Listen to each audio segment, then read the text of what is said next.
दर्शकों नमस्कार, hope all is good. आज बात कर लेते हैं सेकंड हाउस, वेल्थ हाउस। दूसरा घर हमारे बचपन को, initial stage of our life कि हमारा बचपन कैसा बीता, हमारी एक्यूमुलेटेड वेल्थ, हमारे संस्कार, हमारा परिवार, हमारी वाणी, हमारी फूड हैबिट्स, इन सबको दर्शाता है। हमारे एसेट्स, मतलब जो कुछ भी हम जिंदगी में एक्यूमुलेट करते हैं। वेल्थ, वेल्थ का मतलब सिर्फ पैसे से नहीं है। वेल्थ का मतलब संस्कारों से भी है। वेल्थ का मतलब आपकी परिवार की खुशहाली से भी है। वेल्थ का मतलब आपके संस्कारों से भी है। वेल्थ का मतलब आपकी गुड लर्निंग से भी है। तो आइए देखते हैं किस तरीके से डिफरेंट प्लैनेट्स डिफरेंट हाउसेस में बैठकर सेकंड हाउस को इफ़ेक्ट करते हैं। देखिए, पांचवा घर किसका है? पांचवा घर इज ऑफ लर्निंग। और अगर ऐसे में शनिदेव यहाँ से पर बैठ जाए तो उनका दसवां एस्पेक्ट, 10वीं दृष्टि दूसरे घर पर पड़ती है। और ऐसे में व्यक्ति अगर शनि रिलेटेड लर्निंग करेगा, क्या होती है Shani related learning? Shani is old. तो ओल्ड का मतलब पुरानी चीज़ें, जैसे हिस्ट्री। शनि इज काल, टाइम मैनेजमेंट। मतलब आप टाइम मैनेजमेंट, हिस्ट्री या पुरानी चीज़ों के बारे में पढ़ेंगे या इकट्ठा करेंगे। तो 10वीं दृष्टि से शनि दूसरे घर को देख रहे हैं, आपके दूसरे घर को एक्टिवेट कर देंगे। जब तक कोई चीज़ को आप यूज़ में नहीं लाओगे तब तक उसका कोई इफ़ेक्ट नहीं। घर में 50 चीज़ें पड़ी हैं, लेकिन जब तक उसका यूज़ नहीं करोगे तो कोई फ़ायदा नहीं है। तो इसी तरीके से जब आप 5वें घर में बैठे शनि के कारक तत्वों को यूज़ करोगे तो वो 10वीं दृष्टि से आपके सेकंड हाउस की हालत को सुधार देंगे, आपको वेल्थ देंगे। आर्कियोलॉजी जो पुरानी चीज़ें दर्शाता है, इसी तरीके से मान लीजिए बृहस्पति अगर छठे घर में बैठ जाए तो उनका 9वां एस्पेक्ट सेकंड हाउस पर पड़ेगा। और किसी भी प्लैनेट की दृष्टि, 9वीं दृष्टि एक्सेप्ट जुपिटर, सेकंड हाउस पर नहीं पड़ती है। तो जो छठा घर है वो किसका है? वो सेवा का घर है। और जुपिटर क्या दर्शाते हैं? जुपिटर इज कनेक्टेड टू धर्म। काल पुरुष कुंडली में 9वें घर का कारक कौन है? बृहस्पति है, और जो कि धर्म से रिलेटेड है, रिलीजियस स्पिरिचुअलिज्म से। और छठा घर सेवा का है। तो यहाँ से बैठे बृहस्पति की 9वीं दृष्टि दूसरे घर पर पड़ती है। तो इसलिए जब आप जुपिटर को, छठे घर में बैठे जुपिटर को एक्टिवेट करेंगे तो ये आपकी धन की, एसेट्स की, परिवार की, रिलेशंस की स्थिति को बढ़ा देगा, आपको वेल्थ देगा। आपने देखा है कि गुरुद्वारों में लोग तन से, मन से, धन से सेवा करते हैं। चर्चेस में, गुरुकुल में, आर्य समाज मंदिर में, मतलब सभी जो धार्मिक स्थान हैं, कहीं पर भी जहाँ पर आप सुविधा अनुसार सेवा कर सकें। सेवा ज़रूरी नहीं है आप पैसे से ही करें, आप तन से, मन से, धन से किसी तरीके की भी सेवा कर सकते हैं।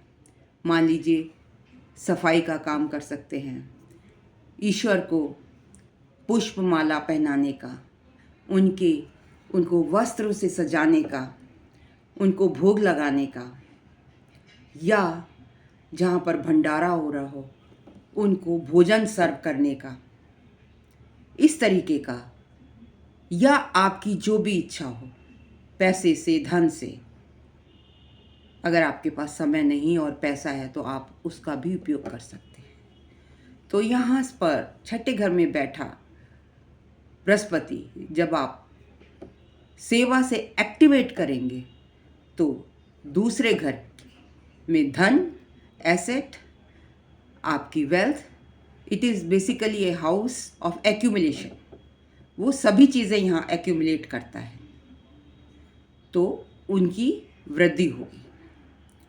मान लीजिए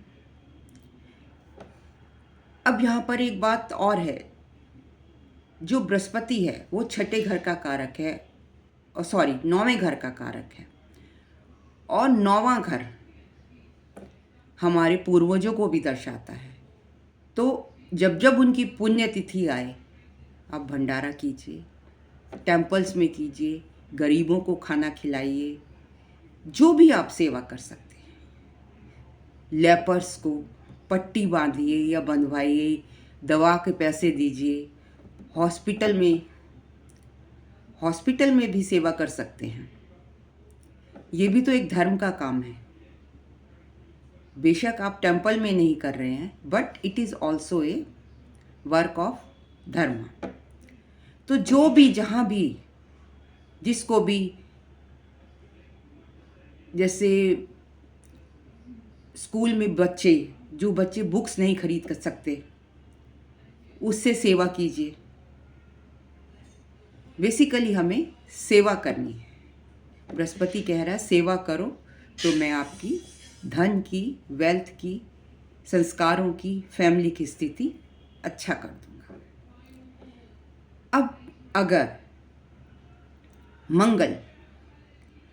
मंगल 7वें घर में बैठे हैं तो इनकी 8वीं दृष्टि सेकंड हाउस पर पड़ेगी।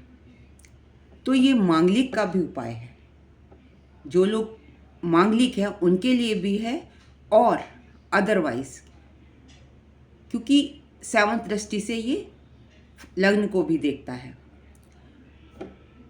तो ऐसे में मंगल क्या रिप्रेजेंट करता है? मंगल के पास एनर्जी है, पावर है, हीट है,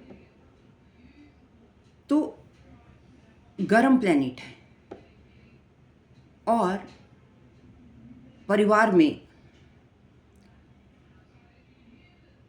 कई बार जब आपकी एनर्जी यूज़ नहीं होती, जब आपकी एनर्जी यूज़ होगी तो ऐसी स्थिति नहीं आएगी। जब यूज़ नहीं होती तो आप उसको कई बार अपशब्दों में भी यूज़ कर सकते हैं, लड़ाई झगड़े की स्थिति आ सकती है। तो ऐसे में क्या करना है?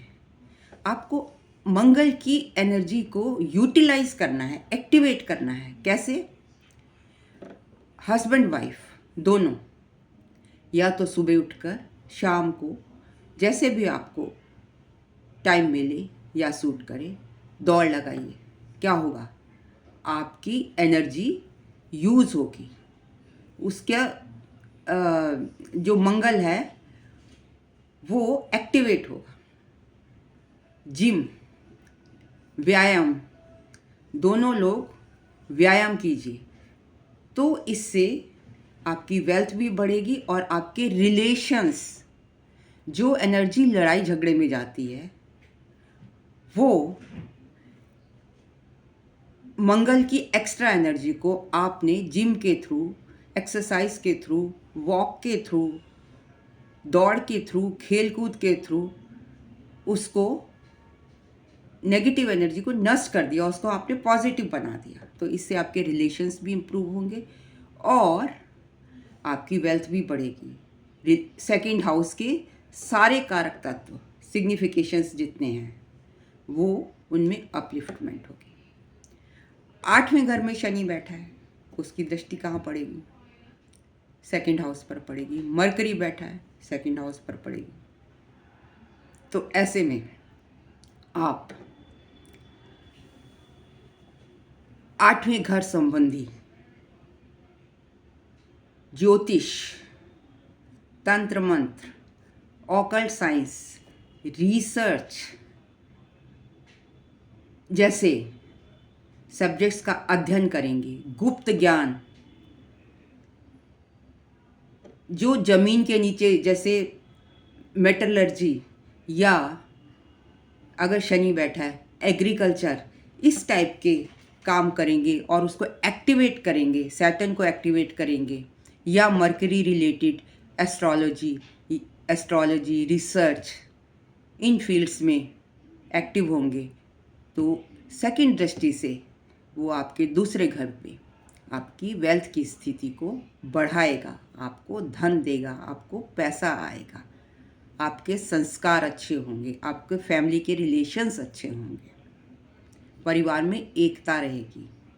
इसी तरीके से अगर 10वें घर में बृहस्पति देवता बैठे हैं तो 5वीं दृष्टि से दूसरे घर को देखेंगे। तो यहाँ क्या करना है आपने?